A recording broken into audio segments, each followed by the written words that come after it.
ফরাত বইলা না কেনে মাতে না আজকে তুমি ফরাত বইলা না কেনে কই আসলাই তুমি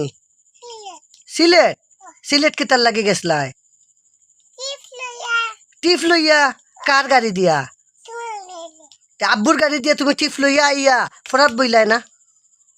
ফরাত বইলাই না আজকে তুমি ফরাত বইছো না সিরক তুমি ফরাত বইছো না কেন আজকে কই গেছলাই সিলেট কিতার লাগে তোমার কোনো কাম আছে নি কিতা কাম অবাই চাও আব্বুর দিকে চাও কিতা কাম তোমার কিতা কাম মাতো না আব্বুর দিকে চাও আব্বুর দিকে চাও না বাড়ি মারমু তুমি সিলেট কেনে গেছো কিতার লাগে আব্বুরে কইয়া গেছলাই নি তুমি ফরাত বইলাই না কেনে তুমি জানো না নি